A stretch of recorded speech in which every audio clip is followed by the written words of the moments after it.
NATO के हथियार, रूस पर प्रचंड प्रहार।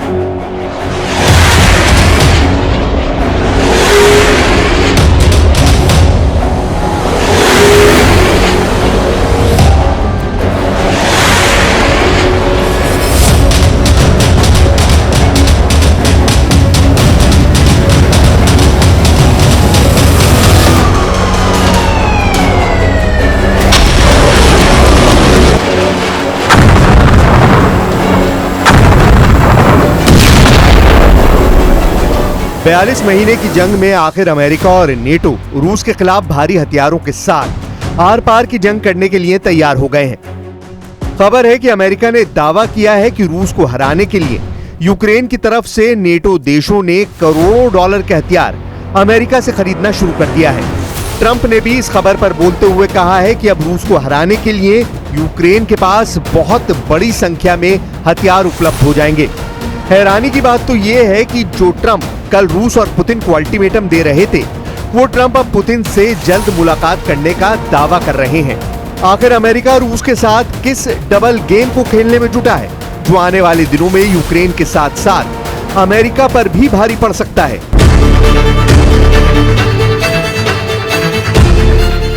यूक्रेन को बहुत जल्द नेटो की तरफ से करोड़ों डॉलर के अमेरिकी हथियार मिल जाएंगे, लेकिन सवाल उठता है कि तब तक तो रूस यूक्रेन को चबा जाएगा। अगर हम पिछले 3 हफ्तों की जंग पर नजर डालें तो रूस पूर्वी यूक्रेन के कम से कम 10 नए इलाकों पर कब्जा कर चुका है। कई महत्वपूर्ण ठिकाने भी रूस के कब्जे में आ चुके हैं। रूसी सेना ने पिछले 1 हफ्ते के अंदर ही 4000 से ज्यादा यूक्रेनी सैनिकों को मार डाला है। मरते, हाँफते और पिटते यूक्रेन को देखकर ट्रंप ने भी 8 अगस्त की डेडलाइन युद्ध रोकने के लिए पुतिन को दी है। लेकिन इस बीच जो खबर सामने आई है वो हैरान करने वाली है।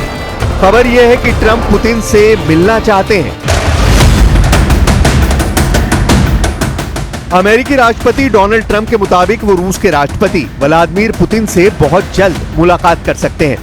ये बयान मॉस्को में ट्रंप के खास दूत स्टीव विटकॉफ और पुतिन के बीच हुई बेहद कामयाब बातचीत के बाद आया है। ट्रंप ने यूक्रेन के राष्ट्रपति व्लादिमीर ज़ेलेंस्की के साथ भी फोन पर बात की। इस बातचीत में नेटो प्रमुख और ब्रिटेन, जर्मनी, फिनलैंड के नेता भी शामिल थे। ट्रंप का कहना है कि यूक्रेन रूस जंग को खत्म करने की राह पर बड़ा कदम उठाया जा सकता है। ट्रंप ने व्हाइट हाउस में पत्रकारों से कहा, बहुत जल्द पुतिन और ज़ेलेंस्की से मुलाकात का अच्छा मौका है। हालांकि उन्होंने ये नहीं बताया कि पुतिन के साथ उनकी मुलाकात कहां होगी। न्यूयॉर्क टाइम्स और CNN के मुताबिक ट्रंप अगले हफ्ते पुतिन से मिल सकते हैं और फिर पुतिन और ज़ेलेंस्की के साथ बातचीत करना चाहते हैं। रूसी मीडिया की एक टीवी एंकर ने भी इस खबर की पुष्टि की है। И возвращаемся сейчас к сообщениям из Кремля. Россия и США договорились о встрече президентов двух стран Владимира Путина и Дональда Трампа уже в ближайшие дни. И, как отметил помощник президента Юрий Ушаков, началась проработка саммита. Место встречи, по словам Юрия Ушакова, будет объявлено позже. Также Ушаков сообщил, что... नेटो का पैसा, अमेरिका के हथियार, रूस पर हमला। लेकिन अब आप ट्रंप का डबल गेम देखिए। एक तरफ युद्ध विराम को लेकर ट्रंप पुतिन के साथ मीटिंग करने के लिए उतावले हैं, तो वहीं दूसरी तरफ रूस को हराने के लिए ट्रंप ने नेटो के पैसों को यूक्रेन में झोंकना शुरू कर दिया है। नेटो के सदस्य देश नेदरलैंड ने भी यूक्रेन जंग में करोड़ों डॉलर फूंकना शुरू कर दिया है। खबर है कि नेटो देश मिलकर यूक्रेन को अरबों डॉलर के हथियार देने जा रहे हैं ताकि रूस को जंग में हराया जा सके।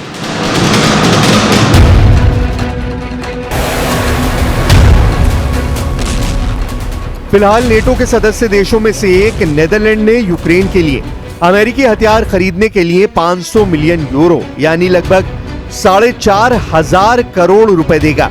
नेदरलैंड पहला नेटो देश है जिसने अमेरिकी राष्ट्रपति डोनाल्ड ट्रंप के दोबारा चुने जाने के बाद यूक्रेन को अमेरिकी हथियार देने के लिए नए नियम को अपनाया है। 24 फरवरी 2022 को रूस द्वारा यूक्रेन पर बड़े हमले के बाद से अमेरिका यूक्रेन का सबसे बड़ा समर्थक बनकर उभरा है। सिर्फ बातों में नहीं बल्कि पैसों और हथियारों में भी। 12 मार्च 2025 तक अमेरिका यूक्रेन को 66.9 अरब डॉलर यानी 5,86,746 करोड़ रुपए की सैन्य मदद दे चुका है, जिसमें आधुनिक हथियार, गोला बारूद, ट्रेनिंग और जंग के मैदान में रियल टाइम इंटेलिजेंस शामिल है। कुल मिलाकर अमेरिकी कांग्रेस ने यूक्रेन के लिए अब तक 5 बड़े सहायता पैकेज पास किए हैं, जिनकी कुल रकम 175 अरब डॉलर है।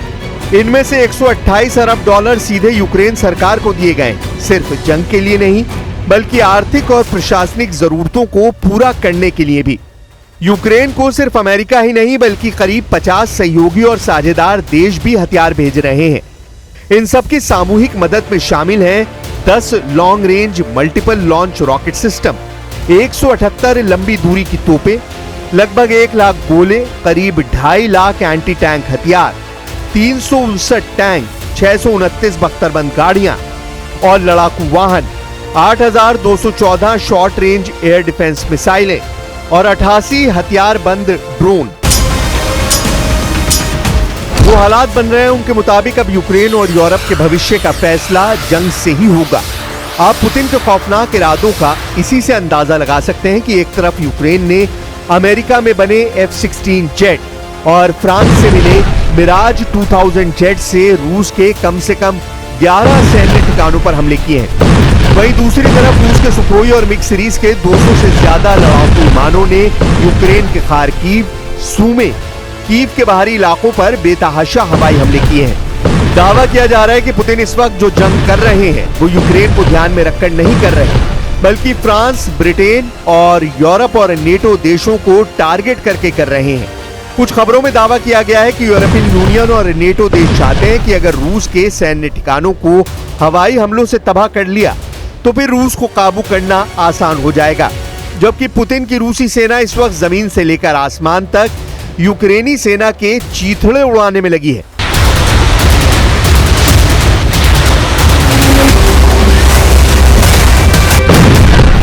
रूस ने उतारे नेटो किलर जेट। पिछले 24 घंटों में रूस ने यूक्रेनी सेना का सूमे में ऐसा सफाया किया है कि कीव में बैठे राष्ट्रपति ज़ेलेंस्की कांपने लगे हैं। वहीं पूर्वी, पश्चिमी और दक्षिणी यूक्रेन में रूसी सेना ने इस तरह से घेराबंदी कर दी है कि अगर 48 से 72 घंटे के अंदर कई मोर्चों पर यूक्रेनी सेना सरेंडर करना शुरू कर देगी।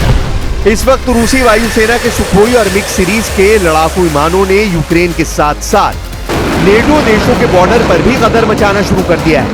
हालात ये हो गए हैं कि नेटो देश रोमानिया ने ऐलान कर दिया है कि वो रूस से सटी अपनी 614 किलोमीटर बॉर्डर पर F-16 से हवाई हमले करने जा रहा है। दावा किया गया है कि रूस ने रोमानिया पर हमले का जो गुप्त प्लान तैयार किया है उसकी भनक नेटो देश रोमानिया को लग चुकी है। इधर फ्रांस, ब्रिटेन और यूरोप के 25 देशों ने हवाई युद्ध में रूस को तबाह करने का जो प्लान बनाया है, जरा उसे भी समझ लीजिए।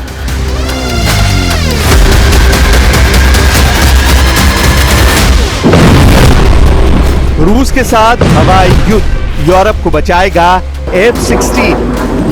वॉर जोन से आ रही रिपोर्ट के मुताबिक रूसी सीमा से लगे नेटो देश जैसे पोलैंड, हंगरी, रोमानिया और फिनलैंड को रूस की तुलना में जमीनी हमलों में 3:1 का घाटा होता है।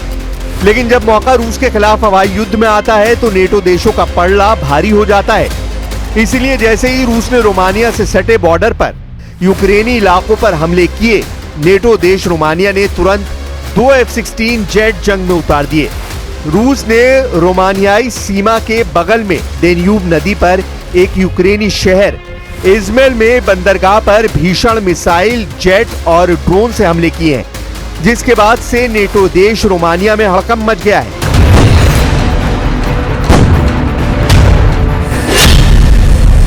अब आप ये भी जान लीजिए कि क्यों नेटो देश रूस पर हमला करने के लिए सबसे ज्यादा F-16 फाइटर जेट पर भरोसा कर रहे हैं।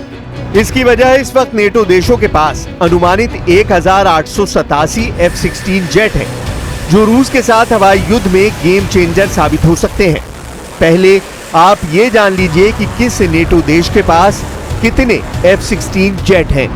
मीडिया रिपोर्ट्स के मुताबिक इस वक्त नेटो देशों के पास कुल 1887 F-16 जेट हैं। नेटो देश रूस के खिलाफ 44 F-16 उतारने जा रहे हैं, जबकि बुल्गारिया 16 से ज्यादा F-16 जंग में उतार रहा है। डेनमार्क के भी 30 F-16 जंग में उतर रहे हैं। ग्रीस ने तो 120 से ज्यादा F-16 उतारने का ऐलान कर लिया है। नेदरलैंड्स के 20 F-16 जंग में रूसी जेट से मुकाबला करेंगे, जबकि पोलैंड के 48 से ज्यादा F-16 रूस से मुकाबले के लिए उतर रहे हैं।